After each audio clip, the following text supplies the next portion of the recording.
From year to year, Disney tirelessly continues to reshoot its own animated hits, which have become an integral part of the childhood of most millennials. The purpose of such an event is not that noble. Disney sells nostalgia at special bonus prices, manipulates the expectations of the audience, and hardly justifies them. As independent works of art, live-action remakes usually do not work and only blindly follow the outline of the original, frame by frame repeating famous scenes from cartoons. In recent years, the formula for the success of Disney has been working worse and worse. The ratings of new adaptations of Pinocchio, Mulan, and Peter Pan leave much to be desired. Nevertheless, the content production machine continues to enslave the global rental and, it seems, is not going to stop. Direct production of the film. The reason for the general discontent was, oddly enough, the choice of American singer Halle Bailey for the role of Ariel. Fans of the original Little Mermaid were confused by the color of Bailey's skin, which is faintly similar to the canonical Disney princess.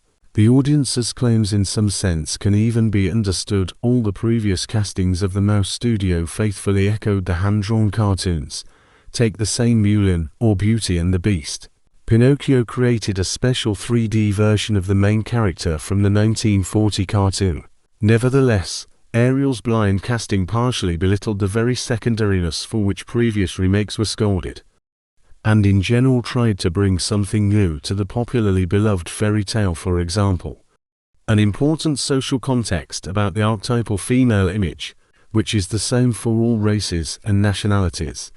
The director of The Little Mermaid was Rob Marshall, a man who managed to establish himself as a talented director of musicals, who nevertheless does not always keep up with the demands of the audience.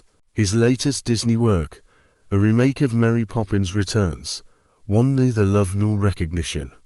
Fortunately, in The Little Mermaid, the director refused dubious animation inserts, but he did not meticulously copy the original. Ariel and Eric, whose role was played by the star of The Way Home, John Houseking, got a couple of new songs that suddenly have every chance of becoming hits.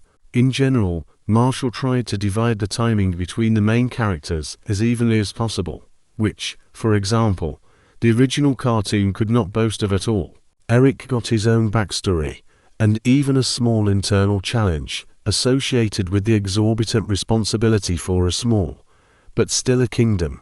Halle Bailey, to her credit, does not seek to mimic the classic image of Ariel, does not impress with acting, rather with talented vocals, which, alas, Emma Watson could not boast of in Beauty and the Beast.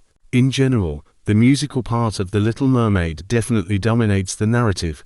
The scene to the song of Sebastian David Diggs, Under the Sea with Pleiades of pink jellyfish, dancing dolphins, sparkling starfish, and other variety of marine fauna, and even claims to be the best in the film. A sudden revelation was the hip-hop freestyle from the Seagull Scuttle, performed by the notorious Aquafina. As part of the script, The Little Mermaid, as expected, does not offer anything new, except perhaps a couple of unpretentious romantic moments with the participation of the main characters. Ursula, played by Melissa McCarthy, scares only a negligibly small amount of time in the film, and clearly begs for a solo performance, at least. The experience with Cruella has shown that such spin-offs are in demand.